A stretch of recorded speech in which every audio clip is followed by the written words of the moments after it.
I just asked for some water, and my daughter shouted, "We are not your servants." Right in my face, as I lay exhausted in the house I had paid for with my life, fresh from heart surgery. I, the father, who had given everything for her happiness, felt a betrayal deeper than any pain. They thought they were unpunished and had power over me. But then I said, "You have 72 hours to leave this house." You will not believe what happened next. Before we continue, please subscribe to the channel and let us know where you're listening in the comments. "Could you bring me a glass of water?" The words left my mouth before I'd even settled into the armchair. 3 days in the hospital had left me parched in ways that went deeper than thirst. The surgical tape pulled at my chest with every breath, a constant reminder of what my heart had just endured. Haley froze in the kitchen doorway. Her expression shifted from mild annoyance to something colder. "Seriously, I just got home from the hospital." My voice sounded weaker than I intended.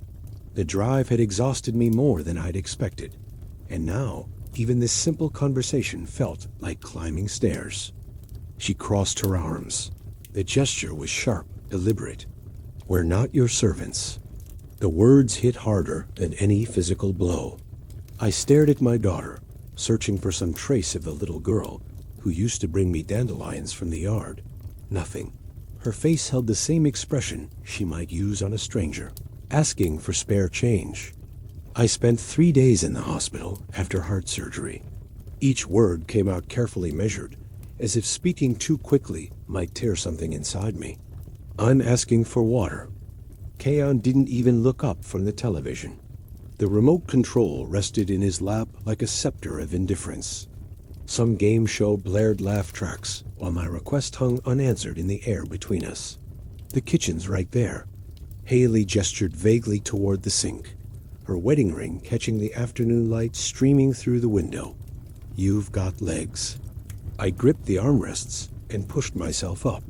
The surgical site screamed in protest, sending sharp ribbons of pain across my chest. My vision wavered for a moment, and I had to pause halfway between sitting and standing. The stitches felt like they might split apart, leaving me bleeding on the carpet of my own living room. "Easy there, Dad." Haley's voice carried no warmth, just the kind of hollow concern people use when they don't want to appear completely heartless. "Don't want you falling and making even more work for us." More work? As if caring for the man who raised her was some unwelcome burden that had been thrust upon her. I thought about all the glasses of water I'd brought her during childhood fevers, all the midnight comfort when nightmares had stolen her sleep. Those memories felt like they belonged to someone else's life. My legs shook as I took the first step toward the kitchen. Each movement sent jolts through my torso, but I refused to sit back down. Not now. Not when the truth was spreading across my vision like spilled ink on white paper. "This is ridiculous." Khan finally spoke, his eyes still fixed on the screen, acting like he's dying or something. "It was just a little heart procedure." Little procedure. I'd flatlined twice on the operating table, but apparently that qualified as little in their world. The surgeon had explained the complications, the close calls, the miracle that I was even walking around. None of that seemed to register with the two people who should have cared most. The kitchen felt miles away, instead of just across the room. Each step was a negotiation between my will and my body's limitations.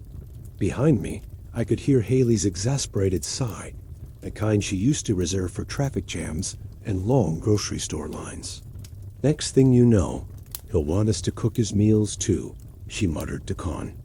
"Don't give him ideas." Kion's chuckle was dry, empty of any real humor. I reached the counter and gripped its edge. The cool surface steadied me while I processed what I'd just heard. These weren't temporary frustrations or stress-induced comments. This was who they really were when they thought I couldn't hear. Or maybe they simply didn't care if I could. The glass trembled in my hand as I filled it from the tap. Water had never tasted so bitter, even though it was just ordinary water from the same faucet I'd used for 20 years. Everything was the same. yet nothing would ever be the same again. When I turned around, they were both watching me with expressions that mixed impatience with barely concealed disgust. My own daughter looked at me like I was some inconvenient stranger who had wandered into her house uninvited. The glass felt heavy in my hand, not from its weight, but from the weight of understanding. It was settling into my bones like winter cold. I'd built this house with my own hands, paid for their education, their wedding, their car payments. I'd given them everything I had, and they couldn't even bring me water after heart surgery. I walked back to my chair slowly, deliberately, not because the pain demanded it, though it did, but because I needed time to think, time to plan, time to decide what kind of man I was going to be for whatever years I had left. The afternoon sun slanted lower through the windows, casting longer shadows across the room. Somewhere in those shadows, something was beginning to take shape. Something that would make them understand exactly what they'd lost when they decided I wasn't worth basic human kindness. I settled back into my chair and took another sip of water. It still tasted bitter, but now there was something else mixed in, something that felt dangerously close to satisfaction. They had no idea what was coming. Walking to my bedroom felt like crossing a desert. Each step sent aftershocks through my chest, reminding me that my body was still healing, even if my illusions had just shattered completely. The hallway stretched longer than usual. Family photos on the walls, watching me with faces that suddenly seemed like strangers. I closed the door behind me and leaned against it for a moment. The bedroom had always been my sanctuary, the place where my late wife Sarah and I had shared our dreams and plans. Now it felt like a refuge for my own family. The bed welcomed me like an old friend as I carefully lowered myself onto the mattress. My surgical sight protested with sharp reminders of recent trauma, but the emotional wounds cut deeper than any scalpel ever could. I stared at the ceiling, replaying those venomous words over and over. "We're not your servants." My own daughter had looked at me like I was some burden she had to endure. The same daughter whose college tuition I had paid without question, whose wedding had cost me nearly $20,000, whose car payments I had covered when Cayenne lost his job last year. Memory has a way of flooding back when you need it most. 5 years ago, after Sarah's funeral, I had sat in this very spot, making one of the biggest decisions of my life. The insurance money had been substantial, enough to buy something smaller for myself and help my daughter start her married life properly. I remembered driving to the real estate office, my hands shaking as I signed the deed transfer papers. This house, had been my gift to Haley and Kayan. 3 bedrooms, 2 bathrooms, a finished basement, and a yard where I had imagined future grandchildren playing. "Dad, this is too much," Haley had whispered that day, tears streaming down her face. "We can't accept this," but I had insisted. "Family takes care of family," I told her. "Your mother would have wanted you to have security." Kion had shaken my hand with what seemed like genuine gratitude, promising that I would always have a place here, that they would take care of me when I got older. Those promises felt like smoke now, dissipating in the harsh light of reality. The afternoon sun slanted through the curtains, casting familiar shadows across furniture I had bought decades ago. Everything in this room belonged to me once. Now it was all legally theirs, and they treated me like an unwelcome guest in what used to be my own home. I thought about the other gifts, the countless times I had opened my wallet without hesitation, when Cayenne's business venture failed, and they needed $5,000 to avoid bankruptcy. Every time they had been grateful and loving, but somewhere along the way, gratitude had transformed into expectation, and expectation had hardened into entitlement. My chest tightened, though, whether from the surgical site or from the weight of understanding. I couldn't tell. The pattern was so clear now that I wondered how I had missed it for so long. They had stopped seeing me as a person who chose to be generous and started seeing me as an obligation-free source of money and support. The business cards in my wallet felt heavy with possibility. Michael O'Connor, attorney at law. I had used him for the house transfer and other legal matters over the years. A good man who understood family dynamics and financial planning. Sitting up took effort, but the decision was forming in my mind like storm clouds gathering on a clear day. I reached for the knitstand where I kept my address book, my fingers moving with more purpose than they had felt in days. There were options I hadn't considered before, legal options that might help them understand the true value of what they had taken for granted. Saturday morning arrived with the kind of clarity that only comes after a sleepless night of decision-making. I had called Michael O'Connor at 8 sharp, apologizing for the weekend disruption, but explaining that I needed urgent consultation on a family matter. His voice carried the same steady professionalism I remembered from our previous dealings. "Of course, Mr. Richardson, given everything you've been through with your surgery, I can be there by 10 o'clock. Haley and Cayenne had left for their weekly shopping routine around 9:30, their departure accompanied by the usual symphony of car doors and casual conversation that suggested nothing had changed in their world. Perfect timing.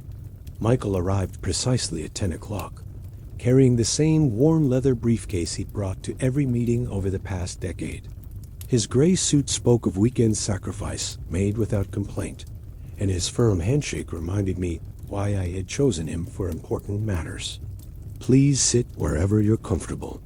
I gestured toward the living room, grateful that my physical strength had returned enough to handle business properly. He settled into the chair across from mine, opening his briefcase with practiced efficiency. "You mentioned family concerns on the phone. How can I help?" I had rehearsed this moment during my wakeful hours, choosing words that would convey necessity without revealing too much emotion. "I need to review the legal standing of the house gift I made to my daughter 5 years ago. Specifically, what options might exist if circumstances have changed significantly." Michael's eyebrows lifted slightly, but his expression remained professionally neutral. "The property transferred to Haley." "Correct. Let me pull those files." Documents rustled as he arranged papers across my coffee table. The deed, transfer, gift documentation, tax forms, all the paperwork that had seemed so straightforward when love and generosity guided my decisions. Now they looked different, like maps to territories I hadn't known existed. "The house is completely yours, Mr. Richardson." His words stopped me mid-thought. "Excuse me. Legally speaking, you retain full ownership rights." Michael's finger traced across a specific paragraph in the deed document. The transfer was structured as a conditional gift with reversionary provisions, standard practice for family property transfers. Actually, my heart rate increased, though whether from the surgery's lingering effects or sudden hope, I couldn't determine. What does that mean exactly? It means that while Haley holds title, the property reverts to you automatically under certain specified conditions. He turned the document toward me, pointing to dense legal text I had signed but never fully understood. Material change in circumstances, failure to provide agreed-upon care or housing, or breach of family obligations. The words swam before my eyes as their implications crystallized. 5 years ago, Michael had insisted on these protections, explaining them as standard safeguards that I had barely listened to in my eagerness to provide for my daughter as future. How quickly could such a reversion take effect? I asked, surprised by the steadiness in my own voice. With proper documentation of changed circumstances, 30 days from filing notice. Michael's tone remained matter-of-fact, as if we were discussing tax preparation rather than reclaiming my life. You would need to demonstrate material breach of the original gift conditions. I thought about yesterday's confrontation, about months of increasingly entitled behavior, about becoming a stranger in my own home. Material breach seemed like an understatement. What kind of documentation would be required? Witness statements, evidence of changed circumstances, documentation of breached agreements. Michael gathered the papers into a neat stack, though I should mention this would require careful consideration. Family property disputes can have lasting consequences. Through the window, I could see Mrs. Henderson from next door, working in her garden. Normal Saturday morning activities continuing, while my world quietly shifted on its axis. The house felt different now, knowing that it was still legally mine, that I wasn't as powerless as I had believed. What would the timeline look like for gathering such documentation? That depends on what evidence exists and how quickly you want to proceed.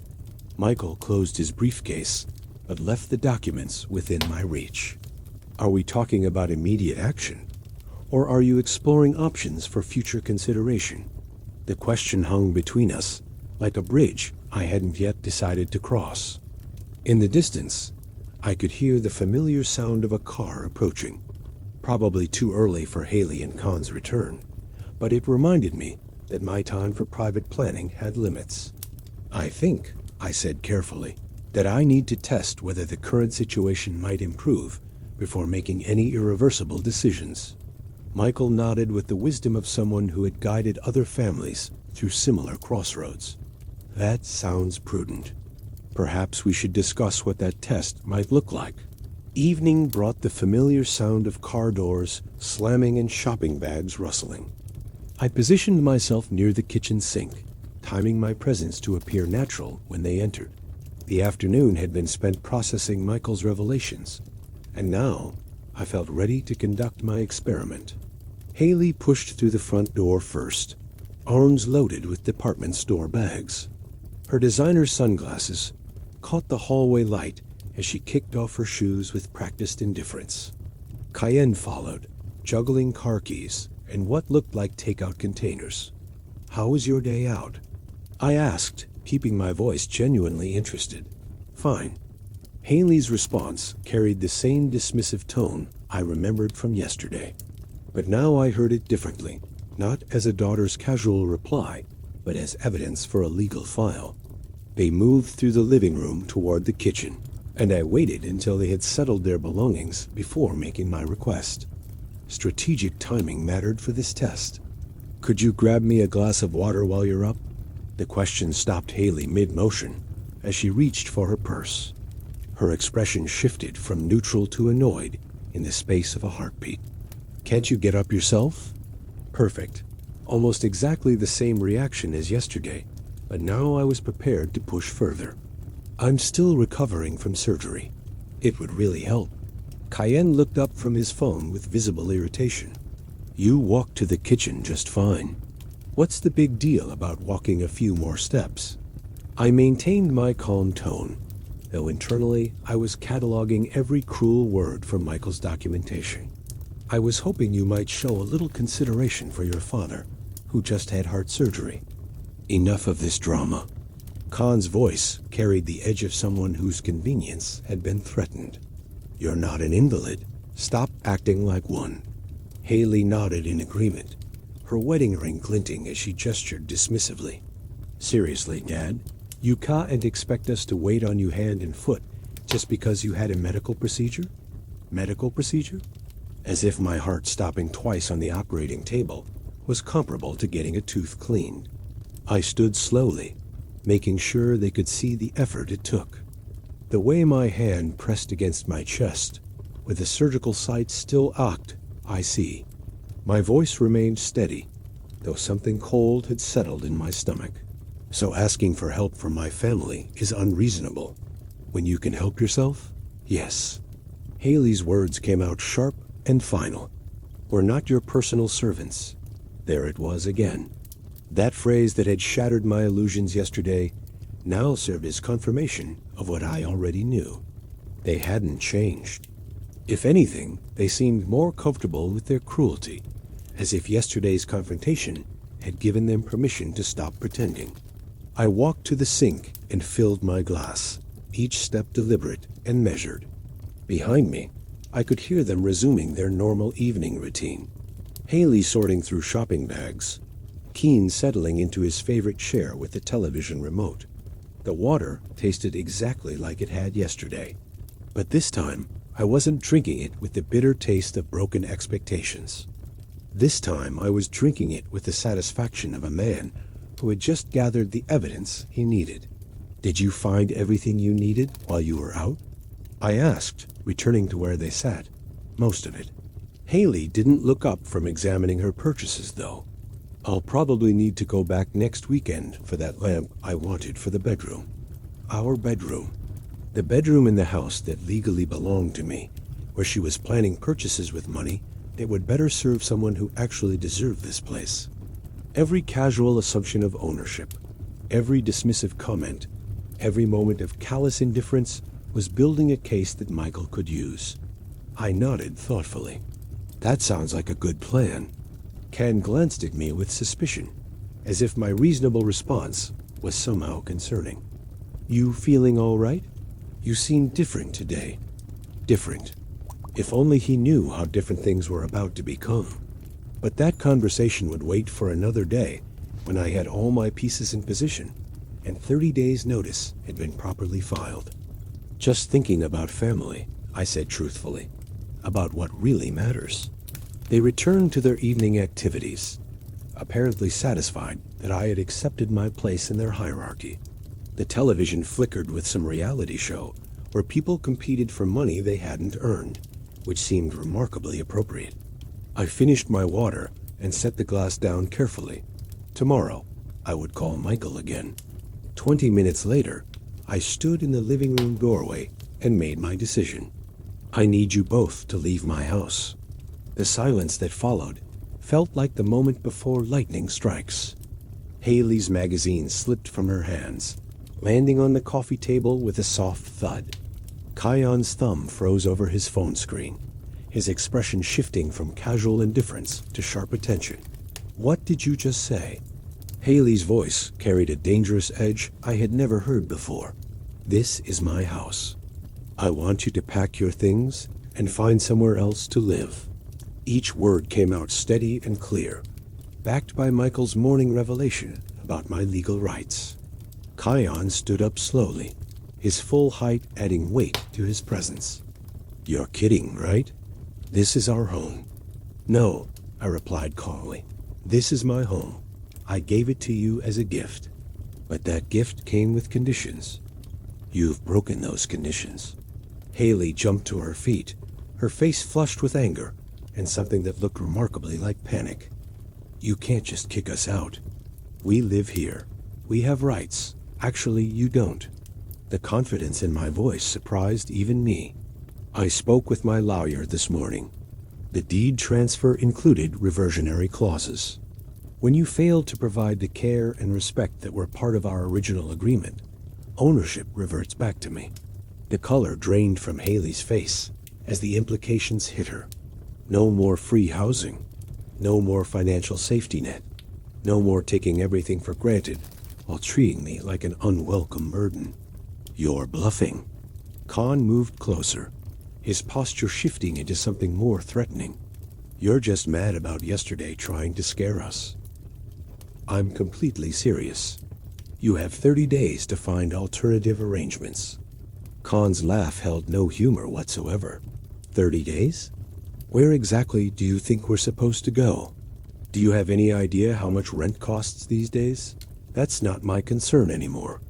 I remained standing, though the surgical site in my chest had begun to ache from the tension. You made it clear yesterday, and again today, that caring for your recovering father is too much trouble. So I'm removing that burden from your lives. Haley stepped between us, her voice rising with desperation. Dad, please. We can work this out. Maybe we were having a bad day, but we can change. It's too late for that conversation. You're not going anywhere. Kion's shout echoed off the living room walls as he moved to block the doorway. This is ridiculous. You can't just come in here making threats and demands like you own the place. I do own the place.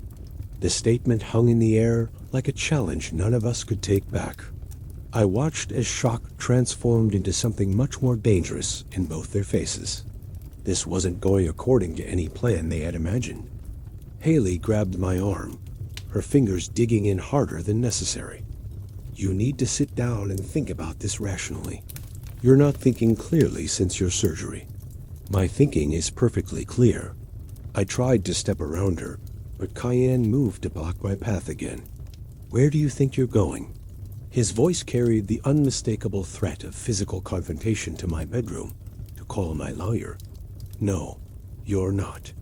CN reached into my pocket and pulled out my cell phone before I could react. You're going to sit down, and we're going to talk about this like adults. My heart rate spiked, sending sharp reminders through my chest that my body wasn't ready for this kind of stress. Give me my phone back when you start making sense. Haley positioned herself on my other side, and I realized with growing alarm that they were coordinating their movements to control mine. This is insane. You can't just ... Can't what? Cohen interrupted. Can't protect our family from your crazy old man threats. Can't make sure you don't do something you'll regret later.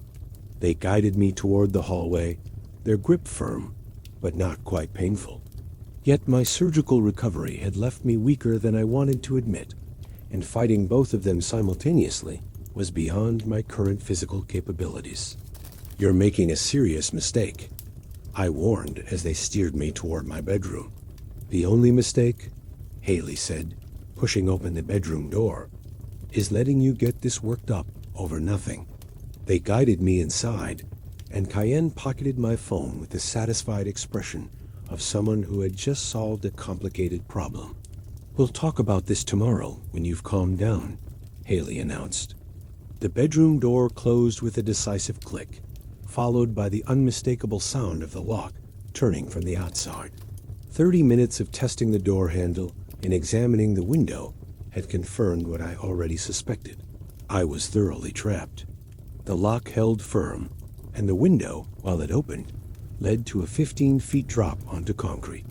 My surgical recovery made such an escape impossible, even if desperation might have otherwise driven me to attempt it. But the window offered something else entirely. Joshua Palmer was in his backyard, coiling up a garden hose as the evening light faded into that perfect suburban twilight. I had known Joshua for 3 years, ever since he'd moved in next door.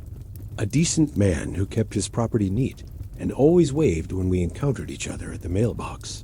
Pushing the window open wider, I positioned myself where he could see me. Joshua, help me.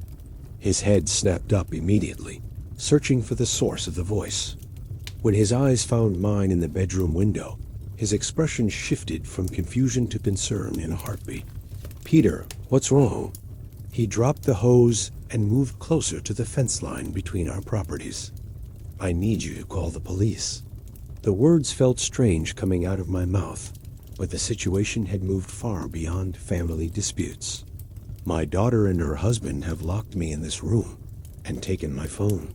Joshua's face transformed into something I had never seen before. A mix of alarm and disbelief that told me he was processing information that didn't fit his understanding of normal neighborhood problems.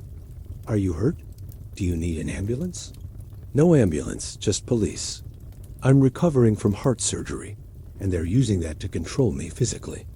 I kept my voice steady, knowing that panic would make him less likely to take effective action. He was already reaching for his cell phone. Hold on, Peter. I'm calling right now. Relief flooded through me as I watched him dial. This was working. Help was actually coming. 911. What's your emergency? I could hear the dispatcher's voice clearly through his speaker. I need police at ... Joshua looked up at me questioningly. 4715 Maple Street, I called down. Tell them it's a family dispute involving unlawful confinement of an elderly man. Joshua repeated the information, adding details about my medical condition and the locked door situation. The dispatcher asked several follow-up questions, and Joshua looked to me for answers about whether I was in immediate physical danger and how long this had been going on. Officers are being dispatched, the dispatcher finally announced. Estimated arrival time is 8 to 10 minutes. Joshua ended the call and looked back up at my window. They're coming, Peter. Do you want me to stay out here until they arrive? Yes, please. And Joshua, thank you. I know this is unusual. Don't worry about it. His voice carried the steadiness of someone who had made his decision and would see it through. Is there anything else I should tell the officers when they get here? Through the bedroom door, I could hear muffled voices from the living room. Haley and Kayan were talking, though I couldn't make out specific words. They seemed calm, probably discussing their next move, or simply waiting for me to come to my senses, as they had put it. Tell them this involves a property dispute, I said carefully. My daughter and her husband are trying to prevent me from exercising my legal rights as the homeowner. Joshua nodded, absorbing this information with the seriousness it deserved. Got it. Property dispute? Unlawful confinement. Elderly man with recent heart surgery.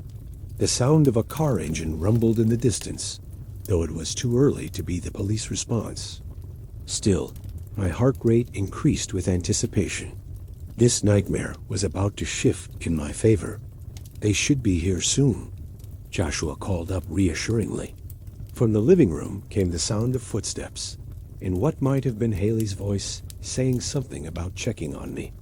The timing was about to become very interesting. I positioned myself near the door to listen while keeping sight of Joshua through the window. The next few minutes would determine whether my family's attempt to control me through physical intimidation would succeed or backfire spectacularly. I can see a police car turning onto Maple, Joshua announced. Footsteps rushed down the hallway toward my door. The lock clicked open, and Haley appeared with a concerned expression that would have won her an Academy Award. Dad, are you feeling all right? You seem agitated. Her voice carried the perfect blend of worry and confusion, as if she had found me in some kind of medical distress. Rather than locked behind a door, she had secured herself. The police are here, I said, stepping past her into the hallway. Police? Why would police be here? Khan emerged from the living room, his face a masterpiece of bewildered concern. Did something happen? Before I could respond, the doorbell rang. Haley immediately took my arm, guiding me toward the front door with the gentle touch of a devoted daughter helping her fragile father. Let me get that, she said, opening the door to reveal two officers, a man and woman in their 30s, both carrying the professional demeanor that comes with years of domestic calls. Good evening. I'm Officer Edward. This is Officer Chloe. We received a call about a family dispute. There must be some mistake, Haley said, her voice perfectly pitched with confusion. We're just having a quiet evening at home. My father just had heart surgery, so we're being very careful with him. I stepped forward. Officers, I called you through my neighbor because my daughter and her husband locked me in my bedroom and confiscated my phone. Officer Chloe's eyes moved between us, noting the body language and positioning. Sir, can you tell us exactly what happened tonight? They physically forced me into my bedroom and locked the door from the outside when I told them they needed to leave my house. Each word came out clear and deliberate. Haley's hand flew to her chest in apparent shock. Dad, that's not what happened at all. You were feeling dizzy and confused, so we helped you to your room to rest. The door wasn't locked. You were just having trouble with the handle. The door was definitely locked, I insisted. Kayan moved closer, positioning himself supportively near Haley. Mr. Richardson has been having some confusion since his surgery last week. The anesthesia can affect elderly patients for days afterward. We've been trying to help him, but he's been making accusations that don't make sense. Officer Edward pulled out a notebook.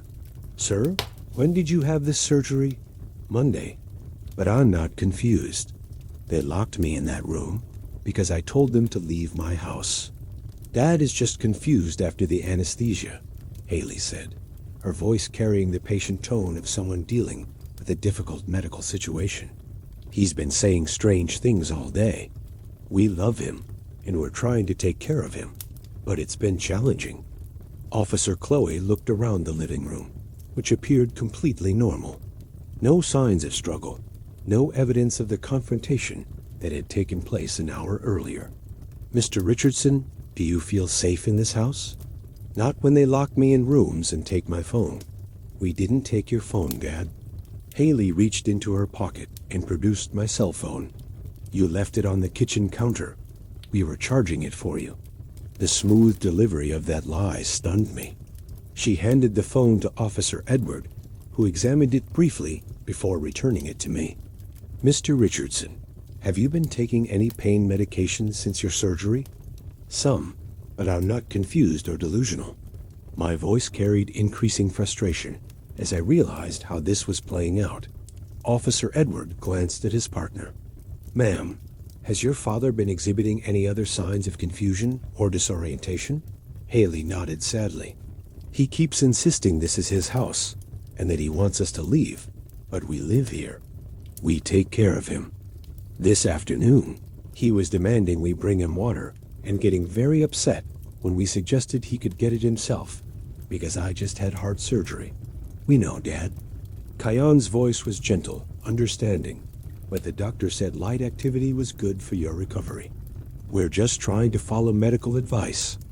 Officer Chloe took notes as she observed our conversation. Mr. Richardson, do you remember what you said to your neighbor tonight? Yes, because they had locked me in my room. He was confused about the door handle, Haley explained. The bedroom door sticks sometimes, especially for someone who's not at full strength yet. The officers exchanged a look that told me everything I needed to know about how this was going to end.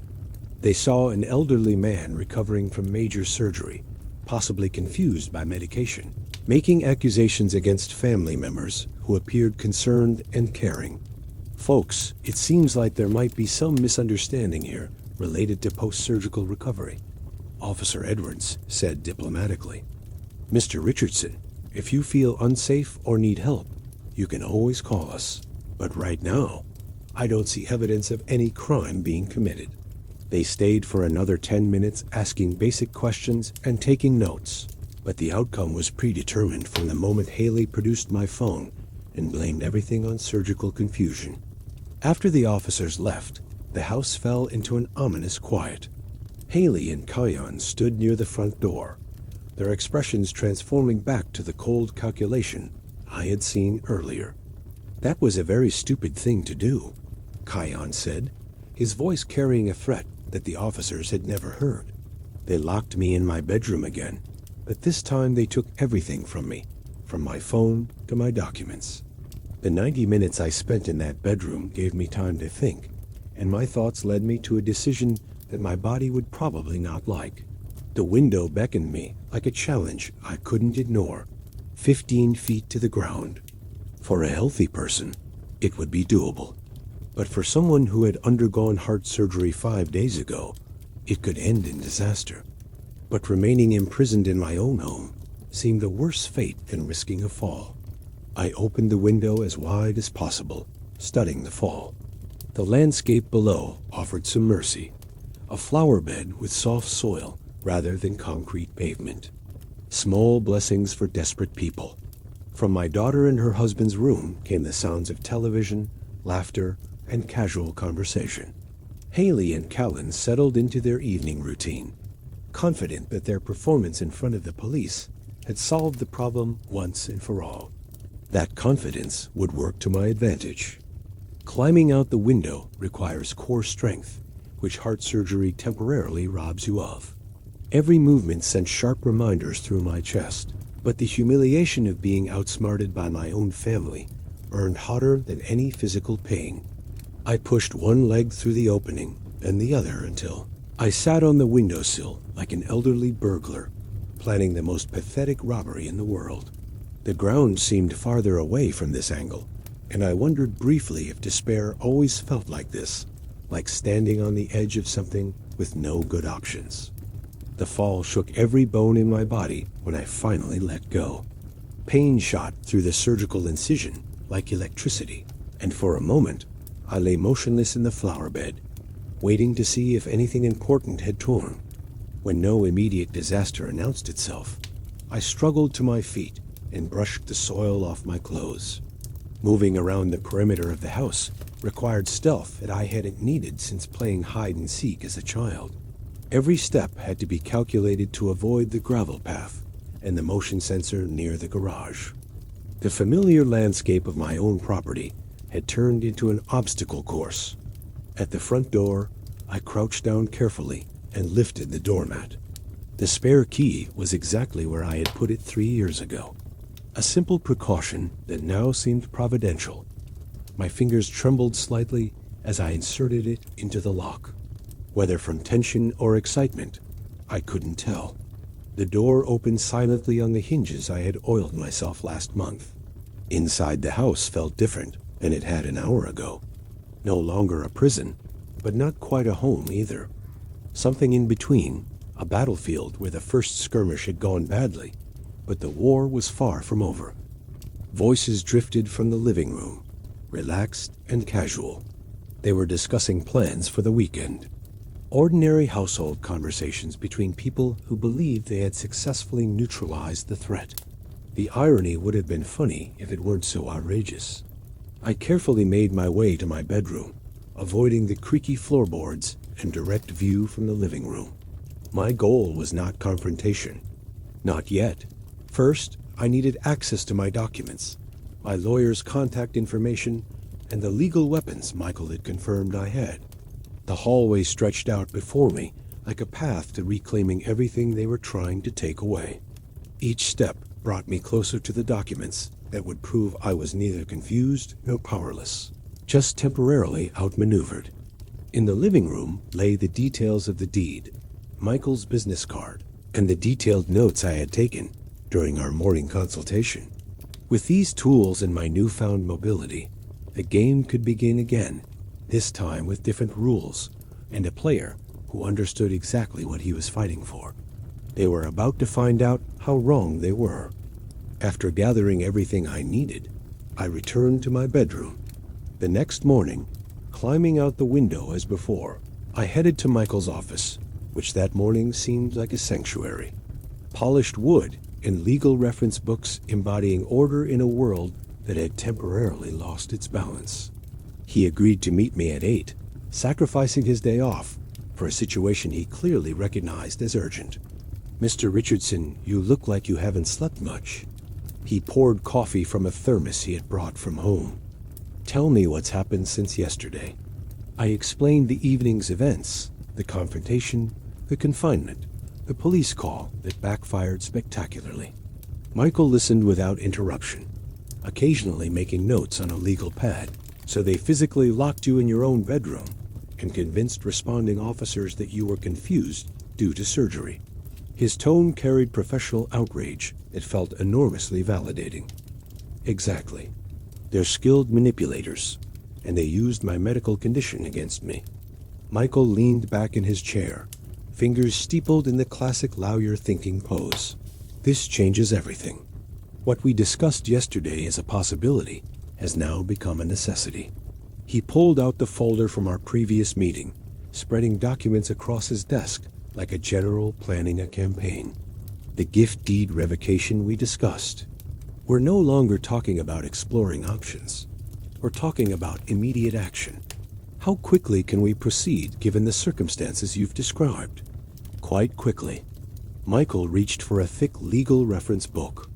Washington state law is clear about gift revocation in cases of ingratitude.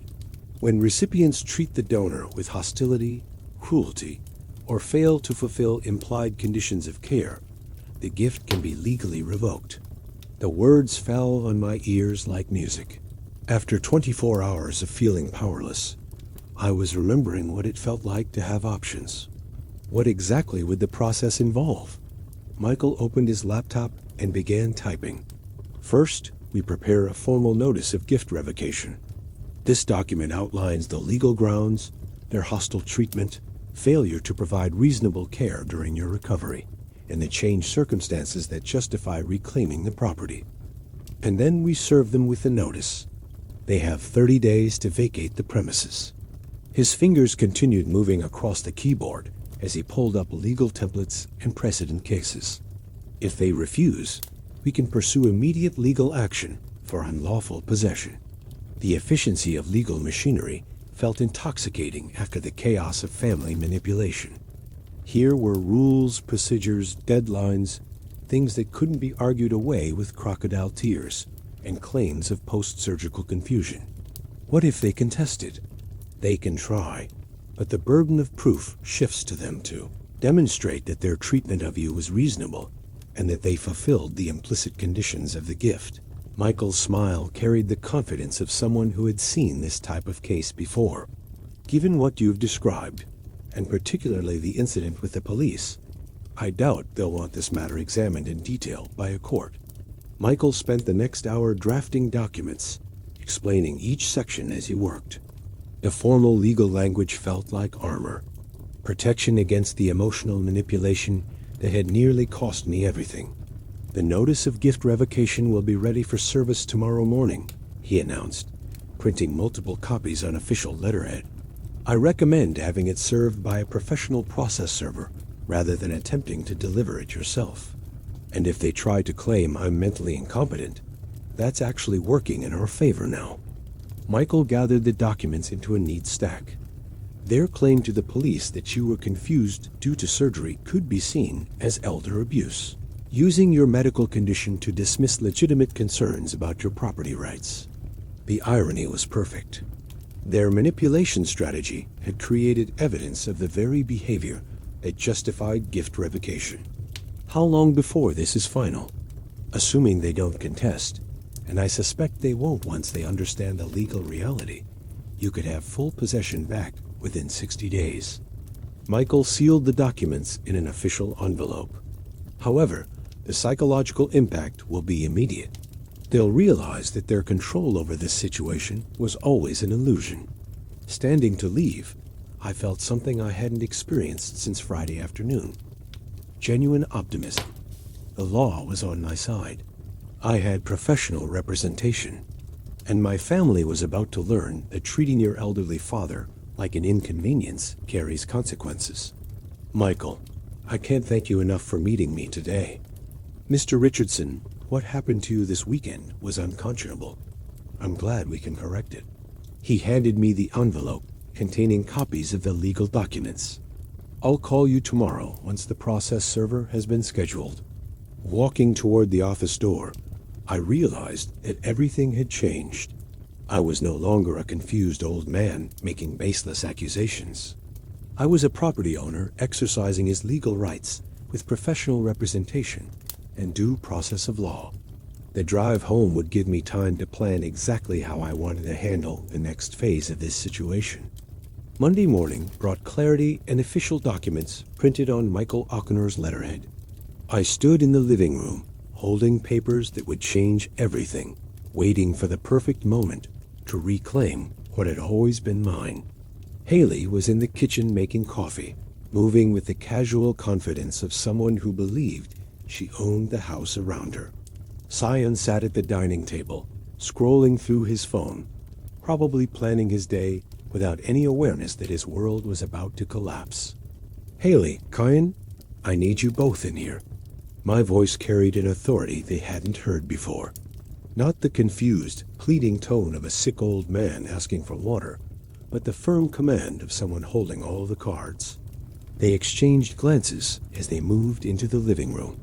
Haley's expression showed mild annoyance, as if I were interrupting something important, rather than about to deliver the most significant news of their adult lives. I held up the documents, making sure they could see the official letterhead and formal legal formatting. These are eviction notices. You have 72 hours to remove yourselves and all your belongings from my property. The silence that followed was profound. Haley's coffee mug stopped halfway to her lips, suspended in disbelief. Kyan's phone screen went dark as his grip loosened. What are you talking about? Haley's voice carried the first hint of uncertainty I had heard from her since Friday. I'm talking about the legal reality you chose to ignore. I unfolded the first document and began reading. Notice of gift revocation. Pursuant to Washington state property law, the undersigned property owner hereby revokes the gift deed executed in favor of Haley Richardson on the grounds of material ingratitude and breach of implied conditions. Kyan stood up abruptly. You can't be serious. This house is ours. We live here. You lived here at my discretion, which you forfeited when you decided to treat me like an unwelcome stranger in my own home. I continued reading from the legal document. Specific grounds include hostile treatment of the grantor, failure to provide reasonable care during medical recovery, and deliberate confinement against the grantor's will. Haley sat down her coffee with shaking hands. Dad, this is crazy. You can't just kick us out. We have nowhere to go. That's not my concern anymore. The words felt liberating. You had the opportunity to treat your recovering father with basic human decency. Instead, you chose cruelty and manipulation. But the police said you were confused. Kion's voice rose with desperation. You were having post-surgical problems. The police said what you convinced them to say. My lawyer was very interested in that detail when I explained how you used my medical condition to dismiss my legitimate concerns about property rights. Reading the legal consequences aloud gave each word extra weight. Failure to vacate within 72 hours will result in formal eviction proceedings and potential charges of unlawful possession. Haley sank into the chair, her face pale. You actually went to a lawyer?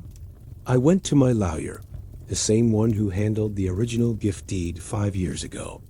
He was fascinated to learn how you've been treating the grantor of your free housing. Dad, please.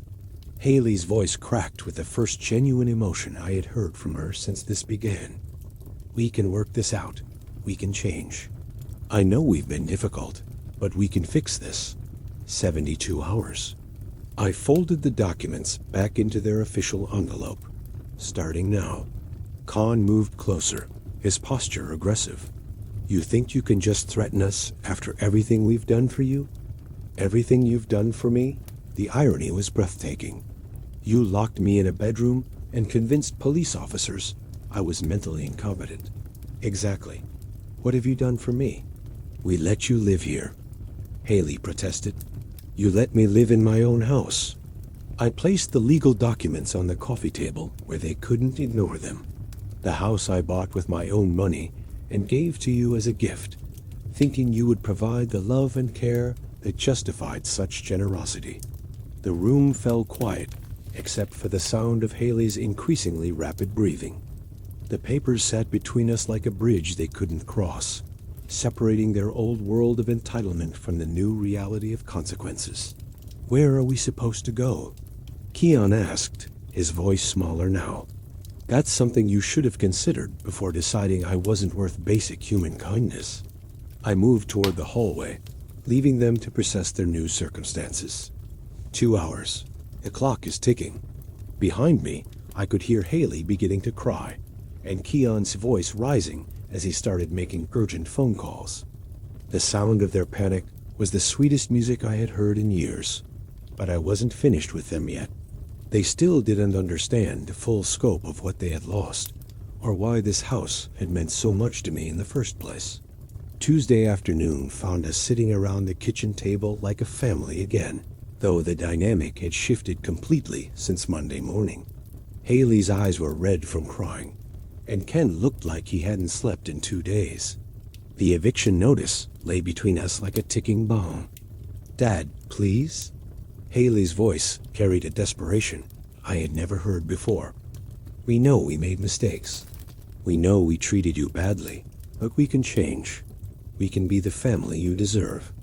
I sat quietly, letting her words fill the space between us. On the table in front of me lay a manila folder I had retrieved from my filing cabinet that morning. Documents they had never seen before. We were stressed about your surgery, Khan added, leaning forward earnestly. We didn't handle it well, but that doesn't mean we don't love you. This is our home, our family. Your home? I repeated thoughtfully. Tell me, Haley, do you remember how I was able to buy this house? She wiped her eyes with a tissue.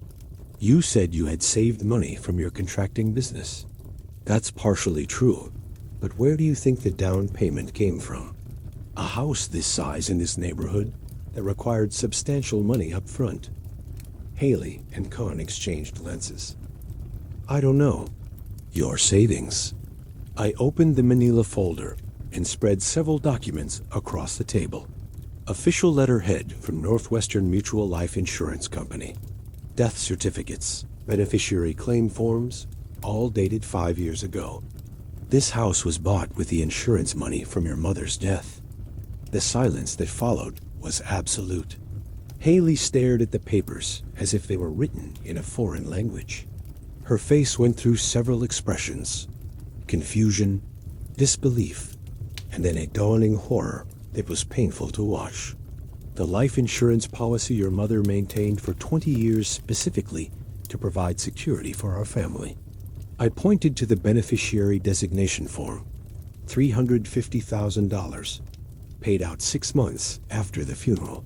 Haley's hands trembled as she picked up the insurance documents. But you said you never told me. I didn't tell you because I didn't want you to feel guilty about living in a house that your mother's death had purchased. I wanted you to see it as a gift from a loving father, not as something bought with tragedy. Kyan reached over to read the papers over Haley's shoulder. I don't understand. Why are you telling us this now? Because I want you to understand exactly what you've done. My voice remained calm, but each word carried the weight of 5 years of grief and planning. This house where you locked me in a bedroom, where you told the police I was mentally incompetent, where you refused to bring me a glass of water after heart surgery was purchased with money from your mother's life insurance policy. Haley made a sound that was part gasp. The insurance papers slipped from her fingers and scattered across the table. She died believing she was providing security for our family. She talked about it during her final weeks, how the insurance money would make sure we always had a safe place to live, that we would take care of each other. I gathered the documents back into a neat pile. She made me promise to use that money to keep our family together. Dad, I didn't know. Haley's voice broke completely. You didn't know because I protected you from that knowledge. Just like your mother protected us with that insurance policy. Just like I protected you by giving you this house as a gift, instead of telling you it was purchased with your mother. Sacrifice. Khan put his arm around Haley as she began to cry in earnest. We can fix this. We can honor her memory properly. Can you? I asked quietly. Can you undo treating me like an unwelcome stranger in a house that your mother's death provided? Can you take back telling police officers that I was confused and incompetent in the home she intended as our family sanctuary? Haley looked up at me with tears streaming down her face. I'm so sorry. I'm so incredibly sorry. I had no idea. Your mother would be heartbroken to know that the house she thought would bring our family together became the place where her daughter chose cruelty over compassion. I stood up from the table, leaving the insurance documents where they lay. She would be devastated to learn that her final gift to our family was used as a weapon against the father she loved. The weight of moral reality settled over them like a heavy blanket. This wasn't just about legal ownership or family disputes anymore. This was about violating the sacred trust of a woman who had died believing her sacrifice would protect the people she loved most. What can we do? Haley whispered. How can we make this right? I looked at my daughter, my broken, desperate daughter, who had finally understood the full scope of what she had lost, and felt something that might have been pity mixed with the satisfaction of justice finally served. You have 44 hours, I said simply. Thursday afternoon brought the sound of cardboard boxes being taped shut and furniture being moved across hardwood floors. I sat in my recliner, watching Haley and Khan work with the quiet efficiency of people who had finally accepted their fate. The past 50 hours had transformed them completely. Gone was the arrogance, the entitlement, the casual cruelty that had defined our relationship since my surgery.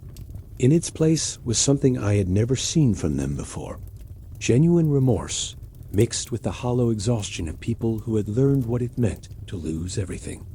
Keon carried the last of their boxes to the living room, avoiding my eyes as he had for the past 2 days. Haley followed with a suitcase, her movements careful and deliberate, as if she were walking through a house that might collapse at any moment. That's everything from upstairs, she said quietly, setting the suitcase near the front door with the rest of their belongings. I nodded, but didn't speak. There wasn't much left to say, It hadn't already been said Tuesday afternoon, when the insurance papers had shattered their world into pieces they couldn't put back together.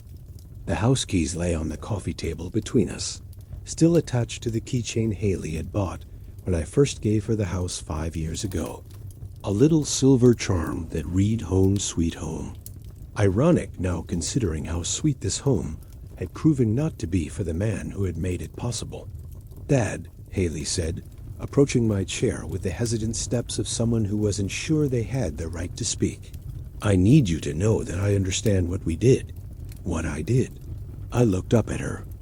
My daughter, who had spent the last 72 hours coming to terms with the fact that she had been cruel to her father in a house that her mother, Estef, had purchased for their family. Security. "I know you do," I replied. Kayan appeared in the doorway, car keys in his hand. "Everything's loaded. We're ready to go." Haley picked up the house keys from the coffee table, holding them for a moment as if they weighed more than metal and plastic had any right to weigh. When she handed them to me, her fingers trembled slightly. "These belong to you," she whispered. The keys felt warm in my palm, though whether from Haley's touch or from the symbolic weight of reclaimed ownership, I couldn't tell. They always did. She nodded, understanding the deeper truth in those words. This house had always been mine, legally, morally, and in every way that mattered.